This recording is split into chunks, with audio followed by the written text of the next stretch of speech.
तो स्टूडेंट्स, आज इस थर्ड लेक्चर में हम कुछ डेफिनेशंस करेंगे। तो इसमें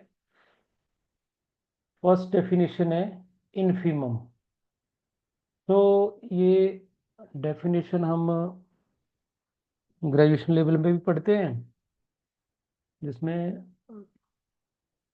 हम रियल नंबर्स के लोअर बाउंड्स, अपर बाउंड्स और उसका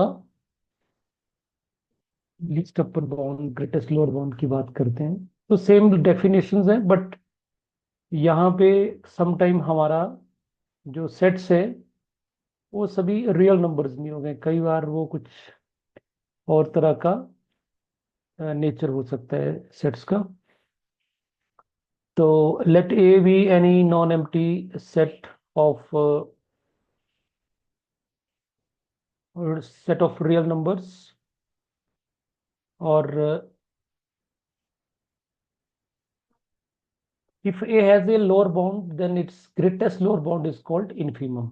पहले तो बाउंडेड, अगर उसका लोअर बाउंड एग्जिस्ट करेगा और उन लोअर बाउंड में से जो सबसे बड़ा होगा that will B greatest lower bound, और ग्रेटेस्ट लोअर बाउंड को ही हम इनफीमम बोलते हैं और इसको हम डिनोट करते हैं INF ऑफ ए। ठीक। तो उसी तरह से क्या हो गया। और अगर अपर बाउंड एग्जिस्ट करते हैं तो यहाँ पे हम सुप्रीमम लिख सकते हैं। सुप्रीमम, सुप्रीमम की डेफिनेशन क्या हो गई?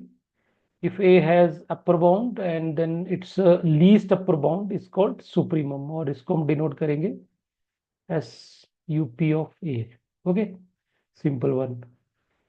और सेट जब फाइनाइट होता है तो उसका जो सुप्रीमम और इनफीमम होता है वो एग्जिस्ट करते हैं, और वो दोनों ए को बिलोंग भी करेंगे। इन जनरल सुप्रीमम और इनफीमम उस सेट के अंदर हो ऐसा जरूरी नहीं है, लेकिन फाइनाइट के केस में सुप्रीमम और इनफीमम उस सेट के अंदर ही होने वाले हैं। अब कुछ एग्जाम्पल से समझते हैं। जैसे हमने एग्जाम्पल 3 जो हमने लिया था, तो एग्जाम्पल 3 में हम पी हमने सबसेट लिए थे यूनिवर्सल सेट यू के। तो समझने के लिए इसे मान लो कि यू में हम 3 एलिमेंट लेते हैं A B C। तो इसके जितने भी पॉसिबल सबसेट्स है वो 8 होंगे। 2⁻8 फार्मूला होता है, तो 2⁻8 इसके सबसेट होंगे। 2⁻3 3 एलिमेंट है तो 8 एलिमेंट। तो एक 5 होगा, एक इटसेल्फ होगा, और बाकी ये लिस्ट है। तो this are the subsets of this. अब देखो, अब यहाँ पे हमने least upper bound find out करना है या greatest lower bound find out करना है। यहाँ पे तो वो नहीं चलेगा ना। जो रियल नंबर्स के लिए हम ग्रेजुएशन लेवल क्लासेस में पढ़ते हैं, तो क्या होगा? देखो यहाँ पे डिफाइन करा है कि लोअर बाउंड ऑफ ए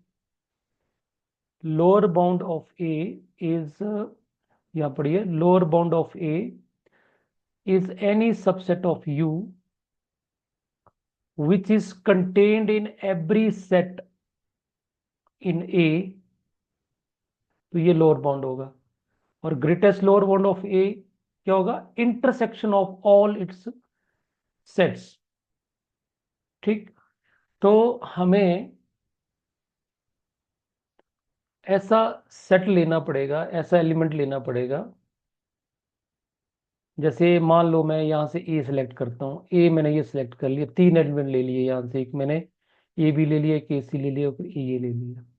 तो अब यहां से पी से लेंगे, पी से एक ऐसा सेट होगा जो सब में प्रेजेंट है। तो क्या है यहाँ पे? ए है, ये आपका सेट ऐसा है जो इसमें भी प्रेजेंट है, इसमें भी है, इसमें भी है। ठीक। इट मीन्स दैट इसका लोअर बाउंड क्या होगा? This one. और इसका अगर ग्रेटेस्ट ग्रेटेस्ट लोअर बाउंड निकालना है तो इन सबकी इंटरसेक्शन ले लो। इस केस में इंटरसेक्शन भी क्या आएगी? ए ही आएगी। Got it? इसी तरह से और एक और एग्जांपल हम लें, जैसे ये ले लिया हमने कि 2 एलिमेंट ही लेते हैं, तो इन दोनों का ग्रेटेस्ट लोअर बाउंड क्या होगा? 5, क्योंकि दोनों का इंटरसेक्शन 5 है। और 5 ही किसको बिलोंग कर रहा है? पी को बिलोंग कर रहा है। तो ग्रेटेस्ट लोअर बाउंड और लीस्ट अपर बाउंड जो है वो पी के एलिमेंट होंगे, और इसकी डेफिनेशन उसी तरह से देखो यहाँ पे, least upper bound of A is union of all it's sets. तो इसका यूनियन लेना है, जैसे हमने ए डिफाइन किया यहाँ पे, तो इनका यूनियन ले ले अगर, तो क्या आएगा यूनियन ए बी सी, तो ये इसका क्या हो गया, सुप्रीमम हो गया। ओके, और इसका अगर लेना हो तो इस वाले का सुप्रीमम क्या हो जाएगा, supremum of A, it is A comma B. ठीक, और ये जो होंगे ये सुप्रीमम डेफिनेटली ये भी पी का एलिमेंट है, और ये भी क्या है, पी का एलिमेंट है। Okay, now the next very important lemma is John lemma. Why we need this? Because when we talking about least upper bound and greatest lower bound, so sometimes we are not able to find least upper bound and greatest lower bound in a very easy way. So in that case, we need a some mechanism, and that mechanism is John lemma. What this mean? If P is a partially ordered set in which every chain has an upper bound, किसी भी partial order set में अगर हर chain के पास upper bound होगा, then P possesses ए maximal element. हमें उस partial order set का सबसे बड़ा एलिमेंट पक्का एग्जिस्ट करेगा, और कंफर्म्ड हो जाएगा कि पी के पास मैक्सिमल एलिमेंट एग्जिस्ट करेगा। कई बार हमें लगता है कि सेट सो इन्फिनाइट ही है, वो चलता जा रहा है, उसका मैक्सिमम मिनिमम पता नहीं चला, we are not talking dealing with the numbers. Numbers में एकदम पता चल जाता है कि सबसे बड़ा कौन सबसे छोटा कौन है, but when we deal with sets, तो we need other method. So that method या that lemma is this one. तो हमें क्या करना पड़ेगा, हमें ये कंफर्म करना पड़ेगा कि वो पार्शियल ऑर्डर सेट है कि नहीं है। उसमें जो चेन बन रही है उस चेन के पास हर चेन के पास होना चाहिए, ऐसे नहीं एक चेन के पास एग्जिस्ट करा है, हर चेन के पास अपर बाउंड है कि नहीं है। चेन माने टोटली ऑर्डर्ड सेट। ठीक, उसमें जो फोर्थ प्रॉपर्टी लगती है कि एवरी एलिमेंट जो दो लेते हैं तो वो आपस में कंपेरेबल होने चाहिए। ठीक है, तो ये हमने लास्ट लेक्चर में चेन की डेफिनेशन करी भी थी, तो वहां पे आप देख सकते हैं। अब ये जो जॉन लेमा है, इसको हम एक्सियोम ऑफ चॉइस भी बोलते हैं, और इसमें अगर हमने इसको अगर देखना है तो आप देख सकते हैं यहाँ लिखा हुआ है, Zorn lemma is logically equivalent to the axiom of choice which states that given any non empty class, हमें एक नॉन एम्प्टी क्लास पड़ी पड़ी है, और किस क्लास में क्या है, नॉन एम्प्टी सेट्स है। A set can be formed which contains precisely one element taken from each set in the given class. तो हमारे पास जैसे ये क्लास पड़ी है, और इस क्लास में हमने कुछ एलिमेंट्स हैं, क्लियर। तो एक हमने मैक्सिमल एलिमेंट बनाना है, तो कैसे बनाओ, एक एलिमेंट इस क्लास इस सेट से ले लो, एक एलिमेंट इससे ले लो, एक इससे ले लो, एक इससे ले लो, एक इससे ले लो, और सभी को मिलाकर जो एक एलिमेंट जो सेट बनेगा, that will B maximal maximal set. Clear, तो दिस इज जॉन लेमा, और ये जब हम इसको अप्लाई करेंगे तो इसकी और ज्यादा क्लैरिटी हमें मिलेगी, तो कीप इन माइंड। अब नेक्स्ट डेफिनेशन है व्हाट इज अ लैटिस। अब लैटिस में सबसे पहले जब भी किसी का लैटिस होना जरूरी, तो उसके लिए क्या होना चाहिए, पार्शियली ऑर्डर सेट होना चाहिए। So a lattice is a partial order set L in which each pair of elements has a greatest lower bound and least upper bound. तो माने जैसे ये मैंने P प्लॉट कर लिया, ये हमारे पास,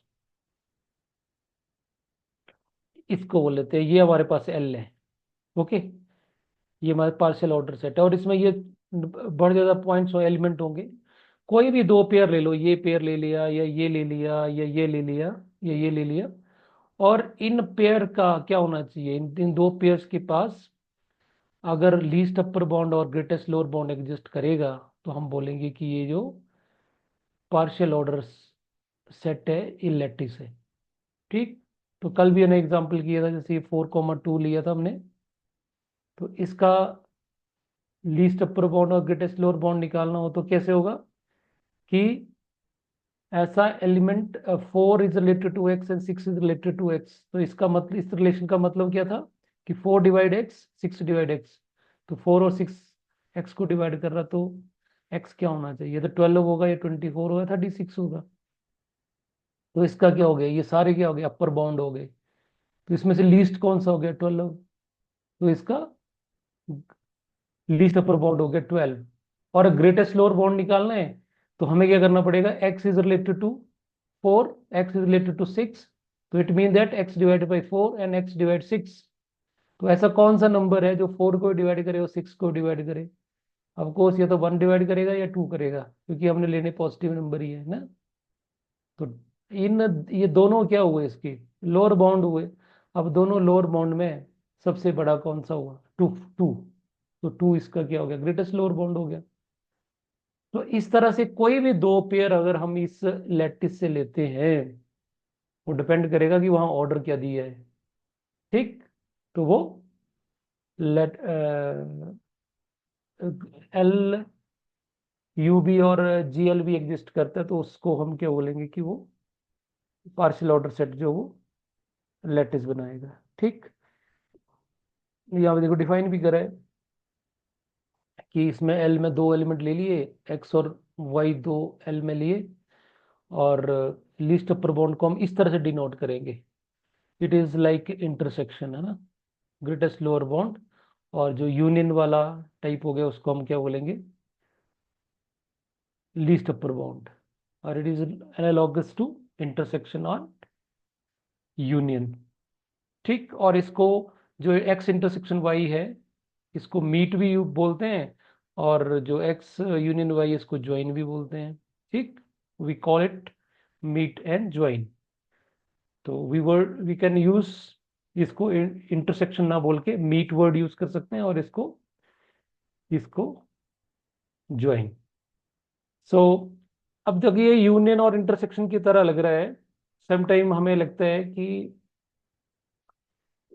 जो प्रॉपर्टीज इंटरसेक्शन और यूनियन की हैं वही लैटिस में लग जाएंगी, पर ऐसा नहीं होता, कुछ प्रॉपर्टीज होल्ड कर भी जाती हैं, कुछ होल्ड नहीं करती हैं। तो ये इसका डिटेल लिखी हुई है कि some property do carry but other are false in some lattices, for example distribution law.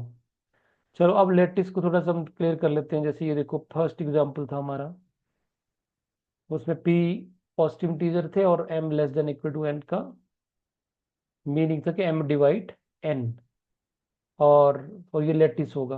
क्यों, कोई भी दो पेयर ले लो, कोई भी दो पॉजिटिव इंटीजर ले लो, उनका लीस्ट अपर बाउंड और ग्रेटेस्ट लोअर बाउंड एग्जिस्ट करेगा। और होगा क्या लीस्ट अपर बाउंड, तो x meet n is nothing but it is GCD of m n n, m और n का जीसीडी तो निकालना आता है, हर नंबर का जीसीडी निकलेगा, ऐसा हो ही नहीं सकता कि दो नंबर ऐसे हो जिसका जीसीडी फाइंड आउट नहीं हो। इट मीन दैट जैसे 4 और 6 का जीसीडी कितना होगा, 2। और ज्वाइन फाइंड आउट करना हो, join of m and v, that will B LCM of m on n, तो एलसीएम भी ऑलवेज एग्जिस्ट करेगा। तो ये इसका क्या हो गया, लीस्ट अपर बाउंड हो गया, और ये इसका ग्रेटेस्ट लोअर बाउंड हो गया। तो इस तरह से हर इसके लिए एग्जिस्ट करे, हर पेयर का लीस्ट अपर बाउंड और ग्रेटेस्ट लोअर बाउंड एग्जिस्ट करेगा, that's why it is a lattice. दूसरा एग्जाम्पल में रियल नंबर है p में, और ये डिफाइन किया है x is less than equal to y means x is less than equal to y। तो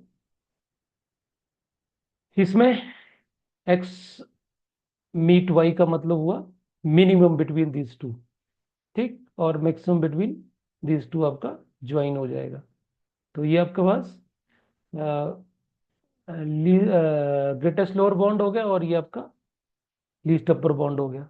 तो जैसे ये दो एलिमेंट ले लिए, √2 √3, √2 √3, तो ग्रेटेस्ट लोअर बाउंड क्या होगा इसका, √2, और लीस्ट अपर बाउंड क्या होगा, √3, दोनों का जो मैक्सिमम है। तो this is again other example of lattice. Third subset वाला ये हमने डिस्कस किया, ये कि ए सबसेट बी है इसका रिलेशन। तो ए meet B means A intersection B and A join B means union. तो this is again A lattice. कोई भी पेयर लेंगे तो उनका यूनियन भी निकलेगा और इंटरसेक्शन भी निकलेगा। ठीक। और ये जो आपके इंटरसेक्शन और यूनियन होंगे वो सभी दोनों के दोनों कहाँ प्रेजेंट होंगे, वो पी में प्रेजेंट होंगे। ठीक। अब फोर्थ एग्जांपल, जैसे this is again fourth example जो मैंने किया था वो भी एक लैटिस है। तो पी में आपके पास रियल फंक्शंस हैं और इसमें जो ऑर्डर डिफाइंड है that is X F is less than equal to Y means F of X is less than equal to G of x.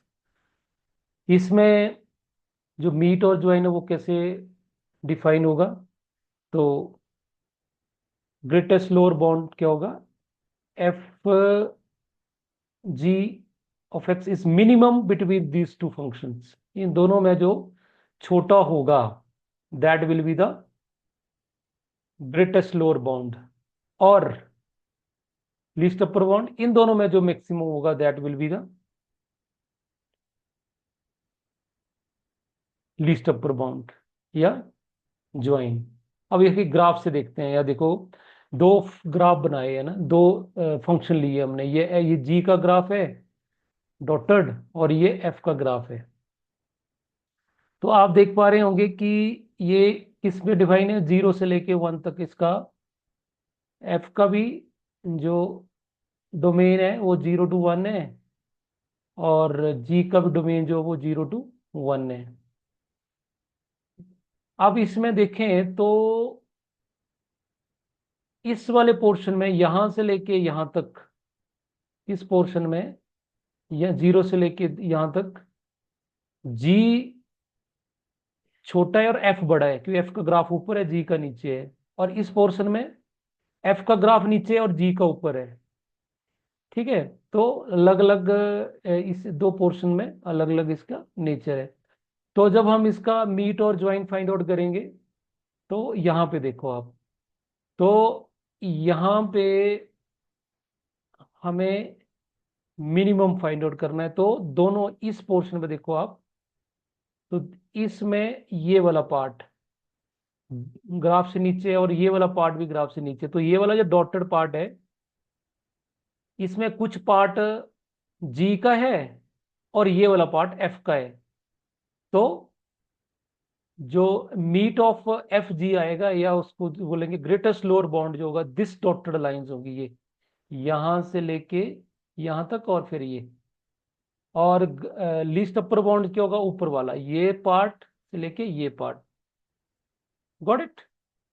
So this is we have defined least upper bound and greatest lower bound in the case of functions.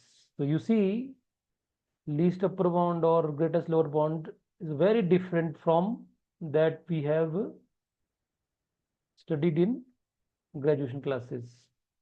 Okay, वहां पे तो simple numbers के ऊपर ही हम check करते थे, तो यहाँ फंक्शंस में सेट्स में we can see it. Okay, now the sub lattice क्या होता है? तो सब लैटिस में क्या है, सिंपल डेफिनेशन है, देखो कि एल एल हमारे पास एक लैटिस है, एल लैटिस है हमारे पास, और L1 जो है इसका सबसेट है। तो कब होगा ये सब लैटिस, इफ दो एलिमेंट अगर हम एल से लेते L1 में लेते हैं तो उनका उसका दो एलिमेंट्स का मीट भी और ज्वाइन भी L1 में होना चाहिए। मतलब उस पेयर का लीस्ट अपर बॉन्ड और ग्रेटेस्ट लोअर बॉन्ड भी अगर L1 के अंदर है तो उसको बोलेंगे कि वो एल की सब लैटिस है। सिंपल। ठीक है। उसी तरह से देखो यहाँ पे एग्जांपल कर सकते हैं कि एल हमने लैटिस ले लिया जिसके अंदर ऑल रियल फंक्शंस हैं ऑन क्लोज यूनिट इंटरवल, और L1 क्या लिया, इसका सबसेट लेना पड़ेगा। तो हमने कौन से L1 में क्या लिए, ऑल कॉन्टिन्यूअस फंक्शंस इसी में से लिए, लेकिन कॉन्टिन्यूअस वाले लिए, जो डिसकंटिन्यूअस है वो नहीं लिए। तो डेफिनेटली L1 इसका सब लैटिस होगा। क्यों? क्योंकि दो कॉन्टिन्यूअस फंक्शन का जो ज्वाइन होगा वो भी कॉन्टिन्यूअस ही होगा, तो पहली प्रॉपर्टी होल्ड कर जाएगी। और दो फंक्शन का अगर हम ज्वाइन लेंगे, है ना, तो वो भी क्या होगा, कॉन्टिन्यूस ही होगा। तो it means that this L1 is sublattice of L. Okay, now complete lattice. This is the last definition. तो complete lattice क्या होता है कि जिस लैटिस के पास एवरी नॉन एम्प्टी सबसेट जो होगा वो सब लैटिस ही होगा, है ना। यहां पे देखो सब लैटिस की डेफिनेशन क्या थी कि एवरी सबसेट, सबसेट को ही सब लैटिस बनता है अगर उसके पास, तो यहाँ पे सबसेट लिया lattice L1, L1 is L1 is subset of L। तो यहाँ पे भी सबसेट की बात कर रहे हैं। तो अगर जो सबसेट है, अगर वो सबसेट जो है अगर वो सब लैटिस होगा, हर सबसेट एवरी वर्ड यूज किया, तो उस लैटिस को हम कंप्लीट लैटिस बोलेंगे। ठीक। और इसमें एग्जांपल जो थर्ड एग्जांपल है हमारा वो कंप्लीट लैटिस है। जो एग्जाम्पल 1, 2 और 4 है वो आपके कंप्लीट लेटिस नहीं है। तो आज के लिए इतना ही है, बाकी फिर हम अ, कल डिस्कस करेंगे। नेक्स्ट लेक्चर में मिलते हैं। Okay then.